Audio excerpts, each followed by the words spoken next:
Kita belajar malam ini pelajaran yang saya beri judul terus penuh. Nah, sebelum kita lihat beberapa ayat, saya ingin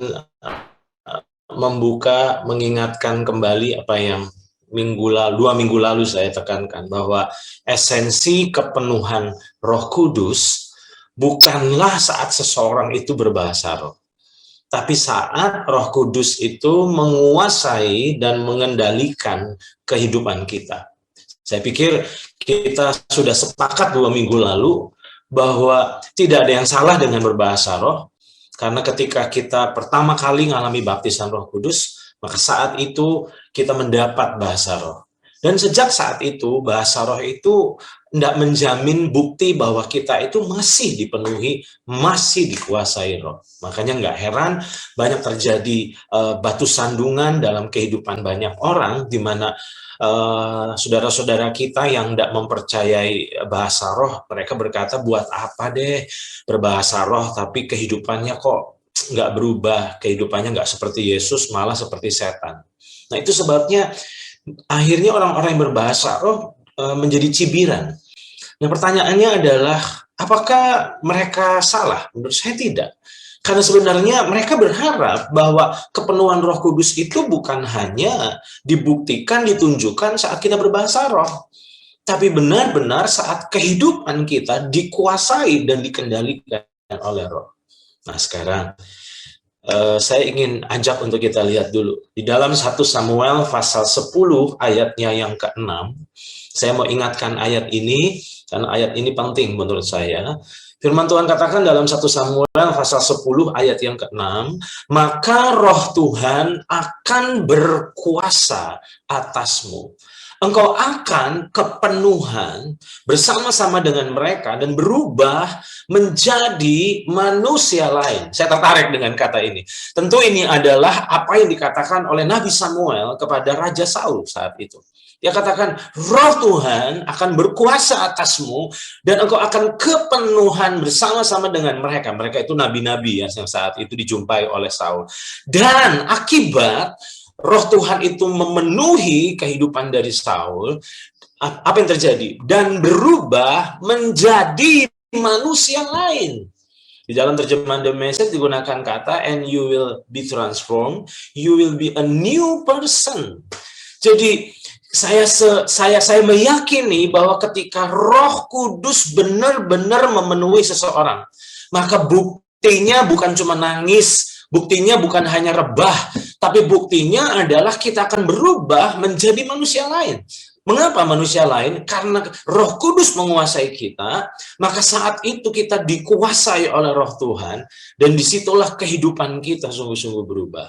Dan 2 minggu lalu kita telah belajar, kita sudah mendengar kesaksian-kesaksian betapa hebatnya ketika Roh Kudus menguasai dan memenuhi seorang. Nah, sekarang, mengapa saya memilih judul terus penuh? Nah, coba lihat ini, saudara. Seharusnya pengalaman kepenuhan bukanlah kenangan manis atau nostalgia di masa lalu dengan Tuhan atau dengan Roh Kudus. Tetapi pengalaman kepenuhan itu harusnya masih terus berlangsung juga di dalam kekinian kita. Nah, sangat disayangkan, ada banyak sekali kita sebenarnya hanya bermodal kenangan manis, hanya bermodalkan kenangan masa lalu. Dan disitulah akhirnya apa yang terjadi? Kita mengalami kefrustasian. Karena saat itu, dulu waktu kita penuh, kehidupan kita berubah. Kita benar-benar diubah oleh Roh Kudus. Nah, sekarang masalahnya adalah apakah kita masih terus penuh? Nah, saya sungguh berharap bahwa kita tidak bisa lagi membanggakan pengalaman yang indah bersama dengan Tuhan di masa lalu. Saudara, masih ingat apa yang saya katakan 2 minggu lalu, bahwa tantangan hari ini tidak dapat kita hadapi dengan pengalaman kepenuhan minggu lalu, salahnya. Saya ulang ya, saudara. Tantangan yang kita jumpai, yang kita hadapi hari-hari ini, khususnya di hari ini, tidak dapat kita hadapi dengan pengalaman kepenuhan minggu lalu, atau kepenuhan hari lalu, atau kepenuhan bulan lalu, atau kepenuhan tahun lalu. Nah, sekarang landasan ayatnya.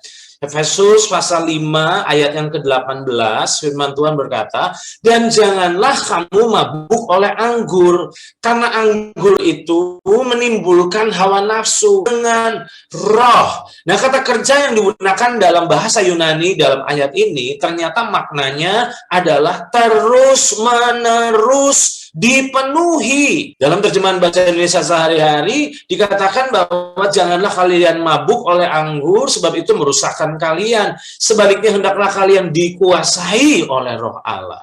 Jadi saya sungguh berharap bahwa kita sadar bahwa ternyata kita butuh untuk terus penuh. Terus penuh yang dimaksud adalah terus dikuasai roh, terus dikendalikan oleh roh, di mana Roh Kudus mendominasi kehidupan kita, mendominasi keseharian kita. Nah, 2 minggu lalu saya juga sudah menyingkapkan hal ini, tapi ini penting, itu sebabnya saya ulang, bahwa adalah sebuah kebodohan dan kesia-siaan saat kita mencoba mengulang apa yang sesungguhnya menjadi prestasi Roh Kudus di masa lalu kita. Coba saudara perhatikan gambar ini. Gambar ini adalah gambar Simpson. Simpson nggak sadar bahwa semua kekuatannya, semua prestasinya, semua kehebatannya, itu karena roh Tuhan menguasainya. Terbukti saat roh Tuhan meninggalkannya, dia jadi bulan-bulanan. Benar-benar dia jadi mainan orang Filistin. Matanya dibutakan, dia jadi hiburan, gimana dia diolok-olok. Nah, itu sebabnya saya ajak untuk kita belajar bahwa ketika kita mencoba mengulang apa yang sesungguhnya menjadi prestasi Roh Kudus di masa lalu kita, makanya tidak heran kita jadi frustasi. Dulu kita bilang begini, dulu kok saya bisa berubah?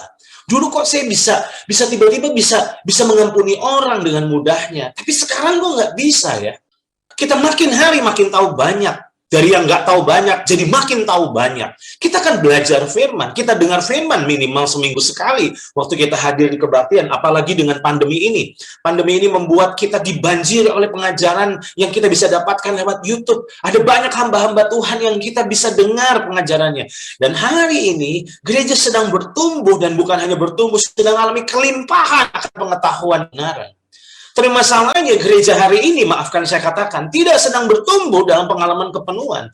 Gereja hari ini ternyata pernah penuh sebenarnya, tapi tidak terus penuh atau tidak sedang penuh. Sadarilah, kita ini bukan hanya butuh dipenuhi firman. Firman Tuhan itu penting. Tapi kita bukan hanya butuh dipenuhi firman, tapi kita juga butuh dipenuhi oleh roh. Dua hal itu harus seimbang dalam kehidupan kita. Kita harus dipenuhi roh, dan kita juga harus dipenuhi oleh firman. Dan saya berharap supaya kita bertumbuh dalam keseimbangan. Kita bukan cuma hanya makin tahu firman, tapi juga kita makin terus dipenuhi dan dikuasai oleh roh. Kita terus dipenuhi oleh roh. Dan tentu juga nggak bisa kita merasa pengen terus dipenuhi roh, tapi kita juga nggak belajar dipenuhi firman. Karena roh dan firman adalah keseimbangan yang tidak akan pernah bisa dipisahkan. Nah, 2 minggu lalu juga saya sudah sempat menyinggung ini, bahwa yang kita butuhkan bukan sebatas fill with the Holy Spirit, tapi yang kita butuhkan adalah refill with the Holy Spirit. Yang kita butuhkan bukan cuma hanya pernah dipenuhi, tapi terus dipenuhi oleh Roh Kudus. Makanya dalam Kisah Rasul pasal 2 ayat yang keempat, itu adalah sebuah peristiwa di mana gereja mula-mula, khususnya 120 murid, mengalami kepenuhan Roh Kudus, dan benar-benar mereka mengalami perubahan yang luar biasa. Tapi apakah berhenti sampai di situ? Ternyata tidak. Di dalam Kisah Rasul pasal 4 ayat 31 ternyata ulang, dan bukan hanya dipenuhi ulang, tapi ternyata intensitas kepenuhannya itu semakin bertumbuh, lebih hebat, lebih dahsyat. Di mana firman Tuhan katakan dalam Kisah Rasul 4 ayat 31, dan ketika mereka sedang berdoa, goyanglah tempat mereka berkumpul itu, dan mereka semua penuh dengan Roh Kudus, lalu mereka memberitakan firman Allah dengan berani.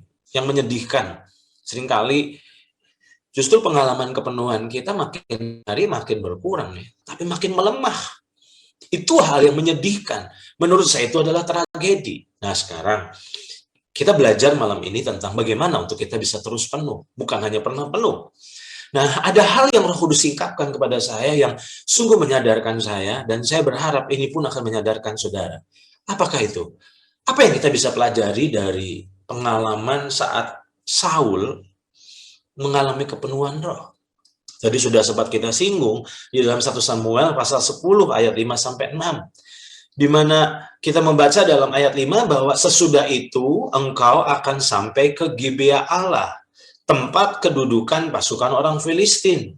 Dan apabila engkau masuk kota, engkau akan berjumpa di sana dengan serombongan nabi yang turun dari bukit pengorbanan dengan gambus, rebana, suling, dan kecapi di depan mereka. Mereka sendiri akan kepenuhan seperti nabi. Maka roh Tuhan akan berkuasa atasmu, engkau akan kepenuhan bersama-sama dengan mereka dan berubah menjadi manusia lain. Nah, apa yang kita pelajari dari pengalaman kepenuhan Saul? Pengalaman Saul dipenuhi roh, ternyata ini, atau kalau bahasa saya, radiasi dari serombongan nabi yang kepenuhan roh. Sangat disayangkan, Saul tidak terus penuh. Dia adalah pribadi yang pernah penuh. Nah, apa yang saya pelajari, saudara? Coba renungkan, ingat-ingat. Waktu dulu kita mengalami pengalaman kepenuhan roh, seringkali itu terjadi oleh karena, contohnya, kita hadir di sebuah ibadah di mana atmosfer hadirat Tuhan begitu kuat, dan di titik itu engkau mengalami hadirat Tuhan, disitulah engkau mengalami kepenuhan. Itu bisa terjadi. Engkau mungkin didoakan oleh seorang hamba Tuhan, dan akhirnya impartasi dari doa tersebut membuat engkau mengalami kepenuhan roh. Tapi sadari bahwa pengalaman itu tidak menjamin engkau terus penuh. Makanya nggak heran hal yang menyedihkan dari Saul ketika roh Tuhan meninggalkannya, dia diganggu oleh roh jahat. Dan saya sungguh berharap bahwa kita belajar sesuatu dari pelajaran ini. Tentu kita belajar bahwa Roh Kudus nggak pernah tinggalin kita, karena kita hidup di zaman perjanjian baru. Tapi masalahnya seringkali apa yang terjadi? Roh Kudus menjadi pasif dalam kehidupan kita. Dia cuma hanya hadir, tapi dia nggak menguasai kita, dia nggak mengendalikan kita. Nah, hari ini kita akan belajar bagaimana untuk kita bisa terus penuh. Mengapa banyak orang yang pernah penuh, tapi tidak terus penuh? Nah, kita akan belajar 3 hal. Oke, saya mendapatkan 3 poin dan saya berharap 3 poin ini akan membuat kita jadi sadar bahwa inilah yang membuat kita pernah penuh tapi tidak terus penuh. Oke, jadi tolong jangan membanggakan pengalaman yang indah di masa lalu, karena itu nggak cukup. Harusnya pengalaman itu terus diperbaharui. Pengalaman itu terus dialami, bukan cuma sebuah kenangan nostalgia yang indah tentunya, tapi merupakan sebuah pengalaman harian kita, di mana kita terus dipenuhi atau dikuasai roh. Nah, mengapa banyak yang pernah tapi tidak terus penuh? Nah, yang pertama, saya temukan jawabannya adalah, yang pertama adalah kesombongan daging. Nah, mengapa kesombongan daging membuat seseorang pernah penuh dan tidak terus penuh? Saya ulang ya, yang pertama adalah kesombongan daging. Ketika kita membaca dalam Galatia pasal 3 ayat yang ketiga, ternyata di sini kita perlu memahami ayat ini. Di dalam Galatia 3 ayat 3, Rasul Paulus memberi sebuah nasihat, peringatan, warning kepada jemaat di Galatia. Yaitu apa? Firman Tuhan katakan lewat Rasul Paulus, adakah kamu sebodoh itu? Nah, mengapa jemaat di Galatia itu bodoh di mata Paulus? Karena apa? Kamu telah mulai dengan, apa saudara? Rohnya itu roh besar, bukan roh kecil. Berarti ini Roh Kudus, roh Tuhan. Adakah kamu sebodoh itu? Kamu telah mulai dengan roh, maukah kamu sekarang mengakhirinya di dalam daging? Wow. Jadi ternyata jemaat di Galatia itu pernah mengalami pengalaman roh yang luar biasa. Tapi ternyata dalam perjalanan itu terjadi take over dari yang tadinya roh yang memulai, akhirnya daging yang mulai men-take over. Nah, itu sebabnya saya tulis di sini, telah terjadinya take over dari Roh Kudus yang tadinya menguasai kita, berubah menjadi daging yang mulai menguasai kita. Daging kita lah, ego kita lah yang mulai menguasai kita. Dan disitulah terjadi, sebenarnya kita sedang memadamkan roh. Makanya nggak heran ada banyak orang, tadinya sebenarnya Roh Kudus yang memulai. Tapi akhirnya di tengah jalan terjadi take over, di mana dari roh, akhirnya daging yang take over. Nah, kapan daging kita ini take over? Gimana caranya untuk men-take over Roh Kudus sih sebenarnya? Nah, kita belajar ya. Definisi agama menurut saya, agama adalah upaya manusia untuk melakukan apa yang sebenarnya Roh Kudus kerjakan saat memenuhi dan menguasai seseorang. Saya ulang ya, saudara. Definisi agama menurut saya, dan tentu saudara sepakat dengan saya bahwa kekristenan sebenarnya bukan agama. Di Indonesia, kekristenan dianggap agama. Tapi kekristenan nggak bisa dibandingkan dengan agama-agama yang ada, karena kekristenan sebenarnya bukan agama. Nah, apa sih agama? Definisi saya, agama adalah upaya manusia untuk melakukan apa yang Roh Kudus kerjakan saat memenuhi dan menguasai seseorang. Padahal sebenarnya dulu itu yang membuat kita berhenti rokok itu karena Roh Kudus.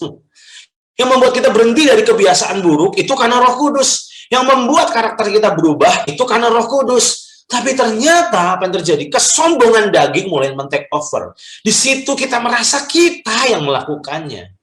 Dan akhirnya apa yang terjadi? Upaya kita yang mulai men-take over. Makanya kalau dulu ringan, sekarang capeknya minta ampun. Dulu tuh kekristenan kita tuh ngerasa ringan. Enteng kalau orang bilang, Jawa bilang. Kok ringan ya? Tapi ketika hari-hari ini kok kekristenan jadi berat? Nggak heran. Kekristenan jadi berat. Kenapa yang menjadikan berat? Karena ternyata itu semua adalah upaya kita. Padahal dulu Roh Kudus yang berupaya. Sekarang kita yang mulai berupaya. Nah sekarang lihat ini Bapak Saudara. Kebodohan dan kesombongan daging menurut saya membuat apa yang sebenarnya prestasi roh dianggap jadi prestasi diri. Coba renungin dulu. Kebodohan dan kesombongan daging yang membuat kita pernah penuh dan tidak terus penuh adalah kebodohan dan kesombongan dengan daging. Kapan itu? Kebodohan dan kesombongan daging membuat apa yang sebenarnya prestasi Roh Kudus dalam diri kita dianggap sebagai prestasi diri. Disinilah yang terjadi semakin bertumbuhnya rasa percaya diri dan berkurangnya percaya Tuhan. Bertumbuhnya kemandirian dan berkurangnya kebergantungan. Di titik ini nggak heran, kita mulai ngerendahin orang. Kita mulai ngehakimin orang. Kita mulai ngerasa lebih baik dari orang. Kita mulai ngerasa pokoknya lebih deh. Padahal kita nggak sadar, kita lupa diri. Yang membuat kita bisa lebih dari banyak orang. Itu karena prestasi Roh Kudus. Bukan prestasi kita sebenarnya. Nah, ketika daging mulai take over, Roh Kudus itu akan mengalah. Saya ulang ya. Ketika dagingmu mulai bangkit, di situ Roh Kudus akan mempersilahkan kita mencobanya. Dia nggak akan ngotot mempertahankan kekuasaannya. Jika kita mulai mencoba berkuasa, disitulah dia mulai menjadi pasif. Dan apa yang terjadi? Yang terjadi adalah ini. Coba lihat PowerPoint ini. Di titik inilah terjadi pembiaran Tuhan atas diri kita, di mana akhirnya Tuhan izinkan kita babak belur oleh dosa. Kita hancur lebur oleh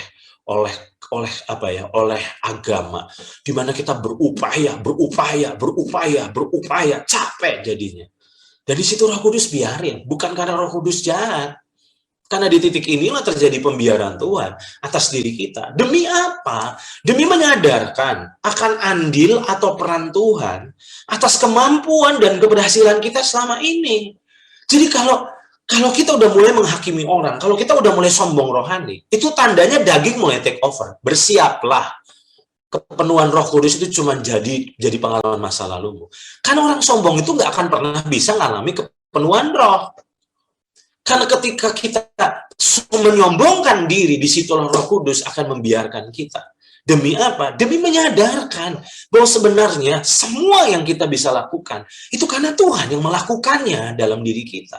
Saat dia menguasai kita, saat dia memenuhi kita. Jadi hari ini kalau saudara merasa frustasi, di mana saudara jadi bulan-bulanan dari setan, saudara jadi bulan-bulanan dari dosa, babak belur, dipermalukan.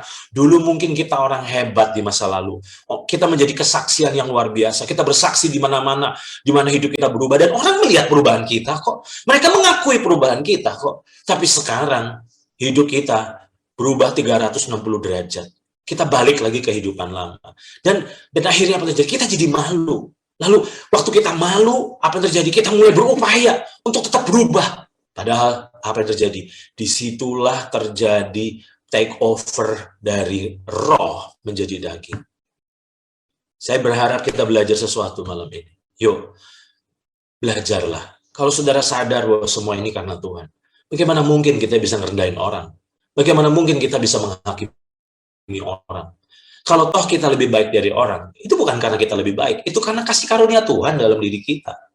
Nah, di titik ini, level kesadaran akan kelemahan dan kerapuhan kita akan menentukan level kebergantungan kita akan pribadi Roh Kudus.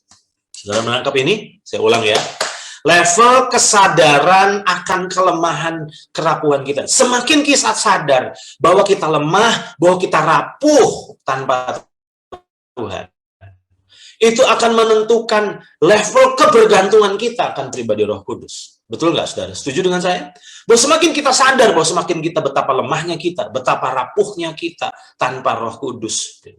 Itu akan menentukan apa? Level kebergantungan kita akan pribadi Roh Kudus. Kalau saudara merasa kuat, maka saudara tidak akan pernah bergantung sama Tuhan. Tapi kalau saudara sadar, iya ya, tanpa Tuhan ternyata kosong. Tanpa Tuhan ternyata nggak bisa. Tanpa Tuhan ternyata semua sia-sia.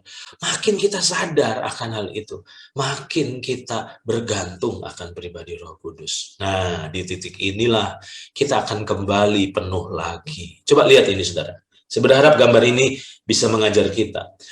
Seberapa butuh akan menentukan seberapa haus. Setuju, saudara? Seberapa kita membutuhkan Tuhan, semakin kita sadar, iya ya, dulu itu Tuhan yang membuat saya bisa berubah seperti itu Tuhan ternyata. Itu karena saya penuh roh, karena saya dikuasai roh. Nah, waktu kita sadar, iya ya, berarti saya bukan cuma hanya butuh Tuhan di masa lalu, tapi saya juga butuh Tuhan di hari ini. Seberapa kita butuh, membuat kita seberapa kita haus terhadap Roh Kudus. Dan seberapa kita haus akan Roh Kudus, akan menentukan seberapa kita sungguh-sungguh terhadap Roh Kudus. Dan seberapa kita sungguh-sungguh, itu akan menentukan seberapa kita penuh. Makanya kalau kita lihat dalam Yohanes 7 ayat 37, firman Tuhan berkata, dan pada hari terakhir, yaitu pada puncak perayaan itu, Yesus berdiri dan berseru, barang siapa haus, baiklah ia datang kepadaku dan minum. Jadi Tuhan mengundang kita, ayo, kalau kita lagi ngalami kekeringan, kita lagi ngalami kehausan, kita mengenang pengalaman yang indah, di mana kita pernah mengalami kepenuhan di masa lalu, kita sadar, yuk kita datang lagi pada Roh Kudus dan berkata, Roh Kudus, aku rindu, Engkau benar-benar memenuhi aku, menguasai aku kembali. Tanpamu aku rapuh, tanpamu aku lemah, tanpamu aku hancur, tanpamu aku babak belur. Nah, saya ingin masuk ke poin yang penting. Coba lihat PowerPoint ini penting banget menurut saya. Poin ini poin penting sekali. Lihat ini, saudara. Mengapa kita harus dipenuhi Roh Kudus setiap hari? Dulu waktu saya beberapa waktu lalu sebelum Tuhan singkapkan ini kepada saya berpikir kenapa kita harus dipenuhi Roh Kudus setiap hari? Karena kita bocor. Sampai minggu lalu saya disadarkan bahwa mengapa kita harus dipenuhi oleh Roh Kudus setiap hari? Karena apa? Minuman yang kita minum kemarin akan dapat mengatasi kehausan kita hari ini. Saya ulang, saya berharap ini jadi pewahyuan juga buat saudara. Saya ulang ya, saudara. Bukankah jumlah minuman yang banyak berliter-liter itu, yang kita minum kemarin, yang akhirnya mengatasi dahaga dan kehausan kita kemarin, itu tidak dapat mengatasi kehausan kita hari ini?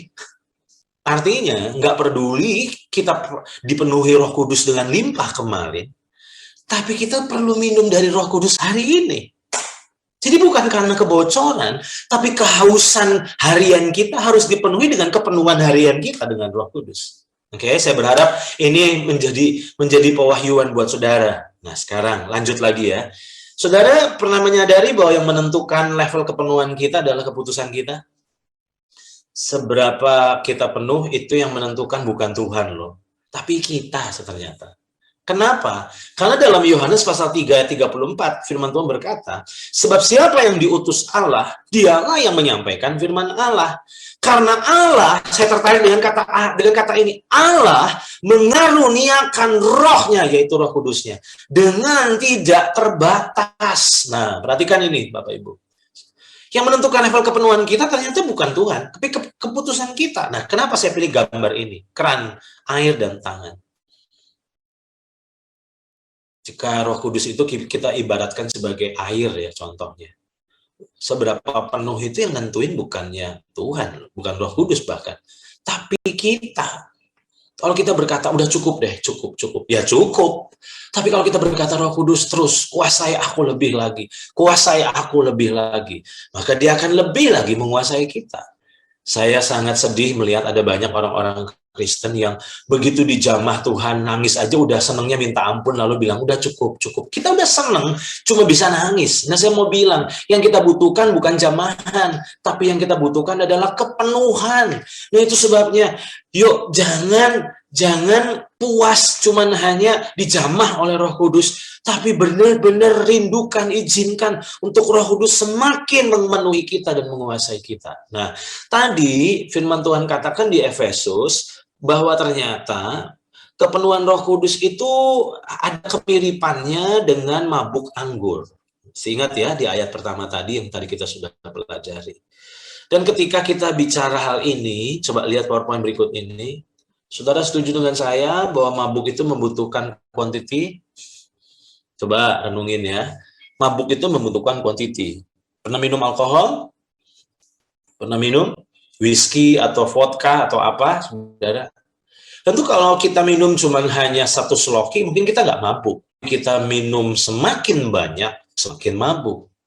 Itu sebabnya doa saya, supaya kita benar-benar nggak cepat puas dengan Roh Kudus. Dengan jamahan Roh Kudus. Tapi kita benar-benar berkata, Roh Kudus, kuasai aku lebih, kuasai aku lebih, kuasai aku lebih. Nah, coba lihat ini, saudara. Lihat PowerPoint berikut ini. Saudara menyadari bahwa kebergantungan pada pribadi Roh Kudus harusnya membuat kita kecanduan sama Roh Kudus? Coba renungkan dulu. Kebergantungan pada pribadi Roh Kudus membuat kita kecanduan sama Roh Kudus. Kecanduan yang dimaksud apa sih? Kita nggak bisa lepas dari Roh Kudus. Kenapa saya pilih gambar orang yang kecanduan game? Orang yang kecanduan game itu bisa lupa waktu loh. Bisa berjam-jam main game itu. Sampai lupa tanggung jawab. Karena asik dikuasai oleh game tersebut. Nah, hari ini saya mau katakan kepada saudara, kita butuh dikuasai oleh Roh Kudus, di mana akhirnya kita akan mengalami kecanduan dari Roh Kudus, di mana kita akan lebih terus bersekutu dengan Roh Kudus. Dan di titik itulah kita akan semakin dipenuhi dan dikuasai oleh Roh Kudus. Itu yang pertama. Yang pertama, mengapa banyak orang pernah penuh tapi tidak terus penuh? Kenapa? Karena ternyata kesombongan daging. Yang kedua, karena ternyata saya mencatat di sini karena tidak rela atau menolak dikuasai Roh Kudus. Saya ulang. Yang kedua, setelah kesombongan daging yang membuat kita pernah penuh dan tidak terus penuh. Yang kedua adalah karena kita tidak rela dan kita menolak dikuasai Roh Kudus. Sangat disayangkan. Banyak orang percaya yang masih berupaya untuk menguasai Roh Kudus dan belum rela dikuasai oleh Roh Kudus. Ternyata pengalaman kita pertama kali dipenuhi Roh Kudus itu murni kasih karunia sekali. Tapi untuk kita terus penuh itu bukan cuma kasih karunia, ada faktor keputusan. Nah, lihat, mengapa saya katakan keputusan di sini punya peran. Lihat ini, saudara. Gambar ini saya harap bisa menjelaskannya bahwa pelajaran dari seekor kuda liar yang memutuskan untuk menyerahkan kehendaknya, untuk dikendalikan oleh kehendak sang penunggangnya. Untuk kita terus dipenuhi Roh, menyerahkan kehendak kita untuk dikendalikan oleh kehendak Roh Kudus. Kerelaan kita untuk dikuasai Roh Kudus seringkali di area-area tertentu dan area sangat terbatas. Tapi kita belajar bahwa ternyata Tuhan ingin supaya kita benar-benar mengizinkan Dia menguasai seluruh aspek kehidupan kita. Nah, sekarang yang saya mau sampaikan poin penting selanjutnya adalah motivasi dipenuhi Roh Kudus. Seringkali, banyak kali motivasi kita adalah masih self-centered, bukan Christ-centered. Saya ulang ya, motivasi dipenuhi Roh Kudus seringkali yang membuat kita ingin dipenuhi Roh Kudus karena tanpa sadar kita masih self-centered. Kita belum Christ-centered masalahnya. Nah, dari mana kita bisa tahu motivasi dipenuhi Roh Kudus itu self-centered atau sudah Christ-centered? Simple. Saudara sadar nggak? Misi Roh Kudus memenuhi kita itu bukan demi mewujudkan keinginan kita. Saya ulang ya, saudara. Motivasi Roh Kudus memenuhi kita itu bukan untuk mewujudkan keinginan kita, tapi demi hidup kita dapat mewujudkan keinginannya. Banyak kali kita ingin dipenuhi Roh Kudus supaya kita bisa jadi hebat, supaya kita bisa jadi terkenal, supaya kita bisa jadi dikenal sebagai orang yang punya kesaktian. Salah. Berarti dengan kata lain, tujuan kita dipenuhi Roh Kudus, dikuasai Roh Kudus masih salah. Nah, saudara sadar bahwa misi Roh Kudus memenuhi kita bukan demi mewujudkan keinginan kita, ambisi kita, rencana-rencana kita, tapi demi hidup kita dapat mewujudkan keinginannya. Nah, sekarang saya mencatat bahwa makna dipenuhi atau dikuasai Roh adalah membuat kita, aku mau apa yang Roh Kudus mau. Aku suka apa yang Roh Kudus suka. Aku cinta apa yang Roh Kudus cintai. Aku benci apa yang Roh Kudus benci. Saya ulang ya. Jadi makna hidup kita ingin dipenuhi Roh, ingin dikuasai Roh. Itu bukan supaya keinginan kita bisa terwujud, tapi supaya keinginan Tuhan bisa terwujud dalam hidup kita. Makanya ketika hari-hari ini Roh Kudus sadarkan saya jadi sadar. Sudahkah apa yang menjadi Tuhan mau itu juga kemauan saya? Apa yang menjadi kesukaan Tuhan itu juga jadi kesukaan saya? Apakah yang Tuhan cintai itu juga menjadi apa yang saya cintai? Apakah yang Tuhan benci itu juga itu yang saya benci? Nah, itu makna hidup yang dipenuhi dan dikuasai Roh. Oke ya, yang pertama tadi, yang membuat orang pernah penuh dan tidak terus penuh adalah kesombongan daging. Yang kedua, karena ternyata kita belajar, kita tidak rela dan kita menolak untuk dikuasai Roh Kudus. Yang ketiga, yang terakhir, saya mencatat di sini adalah mengapa ada banyak orang pernah penuh tapi tidak terus penuh. Jawabannya adalah yang ketiga adalah pengenalan kita akan Roh Kudus tidak bertumbuh. Saya ulang. Pengenalan kita akan Roh Kudus tidak bertumbuh. Itulah yang membuat banyak orang pernah penuh tapi tidak terus penuh. Untuk terus dipenuhi Roh Kudus, maka kita harus mengenal pribadi Roh Kudus. Nah ini, untuk saudara pertama kali ngalami kepenuhan, saudara nggak butuh kenal Roh Kudus. Terbukti Saul itu cuma hanya bergaul, ketemu dengan serombongan nabi yang mengalami kepenuhan, dia tiba-tiba mengalami kepenuhan. Jadi dia ketularan kepenuhan. Nah ingat, untuk kita terus dipenuhi, maka kita harus mengenal pribadi Roh Kudus. Nah banyak sekali orang-orang yang saya perhatikan, dulu pernah penuh, sekarang tidak terus penuh. Karena apa? Karena pengenalan akan pribadi Roh Kudus tidak bertumbuh. Inilah yang membuat orang akhirnya berhenti dikuasai dan dikendalikan oleh Roh. Nah, catatan saya, saudara pernah menyadari bahwa pengalaman kepenuhan di awal itu seperti demo produk atau seperti food sample? Saya ulang ya, pengalaman kepenuhan Roh Kudus di awal-awal kehidupan kita itu seperti demo produk loh saudara, atau seperti food sample. Maksudnya apa? Dulu Roh Kudus tuh lagi ngasih demo, ini loh yang terjadi dalam hidupmu ketika aku menguasai dan mengendalikan hidupmu. Saya ulang ya. Ini loh yang terjadi di saat aku menguasai hidupmu. Nah setelah kita ngalami itu, Roh Kudus ingin supaya kita memutuskan untuk kita terus dipenuhi atau tidak. Nah tadi saya katakan pengalaman kepenuhan di awal itu seperti demo produk atau seperti food sample. Food sample itu apa sih? Saudara pernah pergi ke supermarket dan ada produk baru dan saudara bisa mencoba dan mencicipinya, dan begitu saudara mencicipinya, saudara bilang enak ya, lalu saudara tertarik untuk membelinya. Nah, di sini saya catat pengalaman kepenuhan di awal itu seperti demo produk atau food sample. Roh Kudus tidak akan terus memenuhi kehidupan kita tanpa persetujuan kita. Saya ulang, ini penting.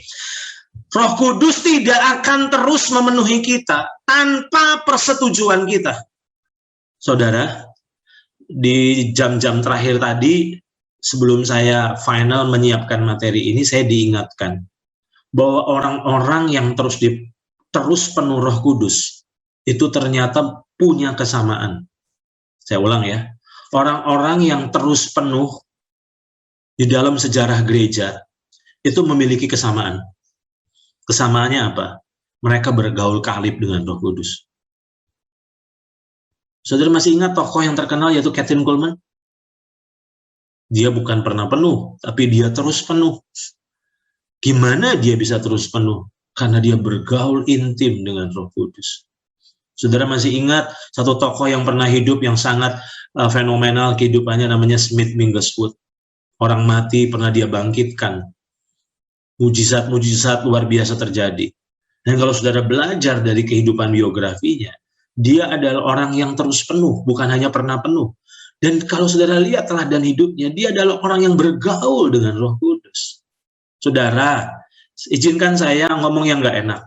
Ini yang ikut Zoom ini, yang pernah penuh dan sekarang nggak penuh.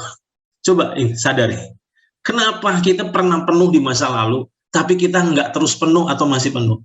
Karena ternyata pengenalan kita akan pribadi Roh Kudus tidak mengalami pertumbuhan. Roh Kudus itu pribadi yang tidak memaksakan kehendak. Roh Kudus itu bukan penjajah hidup kita. Saya ulang, Roh Kudus itu pribadi yang tidak memaksakan kehendak. Roh Kudus itu bukan penjajah hidup kita loh, saudara. Dia menghargai kehendak bebas kita. Dulu dia ngasih demo. Ini loh yang terjadi dalam hidupmu kalau aku menguasaimu. Kalau aku mengendalikan hidupmu. Tapi untuk engkau terus dipenuhi aku butuh izin darimu, butuh persetujuan darimu. Makanya saya mencatat di sini bahwa Roh Kudus tidak akan mencekoki kita untuk terus mabuk oleh roh. Ini bahasa saya mungkin agak ekstrim ya. Tuh, Roh Kudus itu tidak akan mencekoki kita untuk mabuk oleh roh. Nggak akan ya. Jadi ingat, yuk, kalau saudara ingin terus penuh, mau nggak mau, saudara harus mulai bergaul karib dengan Roh Kudus. Pengenalan pribadimu sama Roh Kudus harus bertumbuh. Sebab kalau enggak, bagaimana mungkin kau terus dipenuhi roh? Nah, sekarang, pelajaran dari sejarah revival yang pernah terjadi. Saya melihat, untuk selalu penuh, bukan sebatas kita memiliki disiplin rohani. Karena ada banyak orang bilang, saya masih baca Alkitab, saya masih berdoa, tapi kenapa ya? Dulu saya pernah penuh, kok sekarang saya nggak punya pengalaman pernah penuh lagi. Padahal saya masih baca Alkitab loh, padahal saya masih berdoa, padahal saya masih saat teduh hari ini. Saya mau katakan kepada saudara, itu nggak cukup. Karena pelajaran dari sejarah revival yang terjadi, untuk selalu penuh, bukan sebatas disiplin rohani, tapi disiplin hati. Yang terus haus akan Roh Kudus. Perhatikan ya, masih berlangsungnya disiplin rohani tidak menjamin kita punya disiplin hati yang terus haus akan Roh Kudus. Nah, saya akan tutup dalam poin penting. 2 Tawarikh 32 ayat 31. Saya ulang ya, ini ayat penting saya. 2 Tawarikh 32 ayat 31. 2 Tawarikh 32 ayat 31. Ini adalah peristiwa yang dialami oleh Hizkia. Demikianlah juga ketika utusan-utusan raja-raja Babel datang kepadanya untuk menanyakan tentang tanda ajaib yang telah terjadi di negeri. Ketika itu, saya tertarik dalam 2 Tawarikh 32 ayat 31, ketika itu Allah meninggalkan dia untuk mencobainya, supaya diketahui segala isi hatinya. Waduh, saudara. Coba perhatikan kata ini. Ketika itu Allah meninggalkan Hizkia untuk mencobainya, supaya diketahui segala isi hatinya. Waktu Tuhan ingatkan ayat ini, tiba-tiba sadar, saudara. Apa yang disadarkan Tuhan? Ada saatnya Roh Kudus itu nggak intervensi kita. Dia biarin kita demi dia tahu apa yang kita mau putuskan. Saya ulang ya, saya ulang. Ini penting. Roh Kudus itu nggak selalu intervensi kita. Ada saatnya dia diam, sepertinya dia diamin kita untuk tahu apa yang gua putuskan. Nah, coba saudara perhatikan ini. Setiap waktu kita membutuhkan Roh Kudus, tetapi tidak setiap waktu kita merasa membutuhkan Roh Kudus. Saya ulang, saya berharap saudara nangkep ini. Setiap waktu kita ini sebenarnya membutuhkan Roh Kudus, tapi tidak setiap waktu kita ini merasa membutuhkan Roh Kudus. Setuju nggak, saudara? Ayo, saya ulang. Kita ini baru sadar butuh Roh Kudus kalau lagi ada masalah kok. Kalau ada masalah berat, baru sadar butuh Roh Kudus. Tapi kalau hidup mulus-mulus, kita ngerasa nggak butuh kok. Makanya saya catat, setiap waktu kita membutuhkan Roh Kudus, tapi tidak setiap waktu kita merasa membutuhkan Roh Kudus. Nah, di titik ini, sikap hati dan apa yang kita putuskan pada saat itu adalah saat tidak sedang merasa kita membutuhkannya, adalah ujian hati terhadap Roh Kudus. Saya ulang, sikap hati kita dan apa yang kita putuskan untuk kita lakukan saat tidak sedang merasa membutuhkan Roh Kudus adalah ujian hati terhadap Roh Kudus. Saya berharap saudara nangkep ini. Nanti di tanya jawab, di diskusi kita bisa perdalam poin ini. Hari ini, saudara nyadar nggak? Roh Kudus tuh ada waktunya diem. Kenapa diem? Dia seringkali nguji kita. Apa yang kita lakukan? Apa yang kita putuskan? Ciri hubungan yang sehat. Saya ulang ya. Ciri hubungan yang sehat. Inisiatif untuk berhubungan tidak selalu datang hanya dari satu pihak. Saya ulang. Ciri hubungan yang sehat adalah saat inisiatif untuk berhubungan itu tidak selalu datang hanya dari satu pihak. Saya kasih penjelasan. Ini contohnya, saya kasih contoh sama siapa ya? Sama Edwin aja deh, sama Edwin. Saya dengan Edwin berhubungan. Dalam hubungan saya dengan Edwin, kalau setiap kali kami ngobrol itu inisiatif dari saya, berarti pasti ada yang nggak sehat. Betul nggak, saudara? Atau sebaliknya, dari pihak Edwin aja yang telepon, baru terjadi conversation, atau baru terjadi perbincangan. Kalau Edwin nggak telepon, saya nggak pernah tuh telepon Edwin. Jadi nangkap yang maksud saya.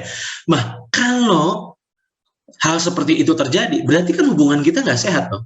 Makanya saya tadi katakan, ciri hubungan yang sehat adalah inisiatif untuk berhubungan tidak selalu datang hanya dari satu pihak. Nah, mungkin saudara bingung, tapi saya akan jelaskan poin penting ini. Saudara pernah nyadari, ada saatnya hatimu tiba-tiba ditarik sama Roh Kudus. Pingin sekali doa. Betul? Pernah ngerasa itu? Dan waktu itu terjadi, aduh doa tuh mudahnya minta ampun. Betul? Saya ulang.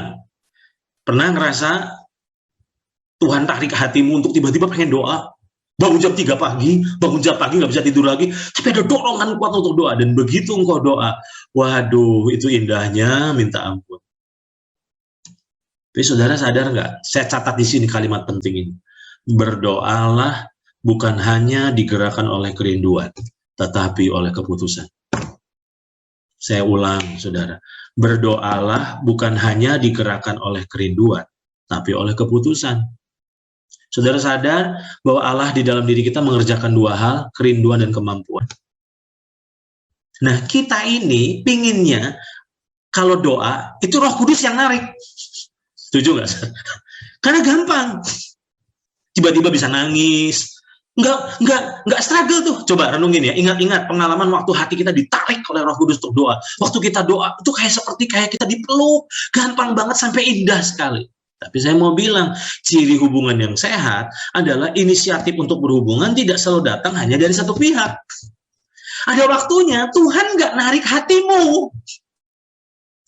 Karena dia ingin tahu apakah engkau tetap meluangkan waktu bersamanya atau tidak. Saya berharap ini penting sekali nih. Ini poin penting banget ini. Banyak orang lagi selalu nunggu dan bergantung untuk hatimu ditarik oleh Tuhan. Tapi saya mau bilang, Roh Kudus nggak akan selalu tarik hatimu. Kenapa? Bukan karena dia nggak ingin selalu bersekutu denganmu. Karena dia mau tahu seberapa engkau rindu untuk bersekutu dengan dia. Kalau kerinduan itu tidak dia kerjakan, kerinduan untuk berdoa itu tidak dikerjakan dalam dirimu, apakah engkau memutuskan untuk tetap berdoa? Disinilah menurut saya, kenapa ada banyak orang pernah penuh dan tidak terus penuh. Hari ini kita belajar. Kenapa orang pernah penuh dan tidak terus penuh? Kesombongan daging. Yang kedua, kita tidak rela dikuasai. Kita tidak rela dikendalikan. Ego kita masih kuat banget. Yang ketiga, pertumbuhan pengenalan pribadi kita sama Roh Kudus ternyata tidak bertumbuh. Untuk saudara terus dipenuhi Roh, mau tidak mau, saudara harus bergaul dengan Roh Kudus. Ingat, ada saatnya hatimu ditarik untuk berdoa. Tapi apa yang terjadi? Apa yang kau lakukan saat itu tidak dilakukannya dalam hidup kita? Apakah engkau tetap memutuskan untuk berdoa dan mencari wajahnya dan menikmati hadirat? Atau engkau tunggu itu? Makanya ada saatnya kekeringan rohani itu ujian hati. Saya ulang ya, ada saatnya kekeringan itu sebenarnya ujian hati. Waktu engkau kering, apa yang kau lakukan? Nah masalahnya, waktu kita kering, justru larinya kita pada kenikmatan dunia kok. Padahal kekeringan sebenarnya adalah ujian hati, di mana Tuhan lagi pengen lihat. Coba tak lihat nih anak ini, kalau hatinya lagi nggak ditarik ke aku, apa yang dia putuskan? Apa yang akan dilakukannya? Apakah tetap mencari aku? Apakah tetap untuk meluangkan waktu bersama dengan aku? Disitulah saya mau katakan, seberapa sehat hubunganmu dengan Roh Kudus. Doa saya, kita bukan orang-orang yang pernah penuh, tapi kita orang-orang yang terus penuh.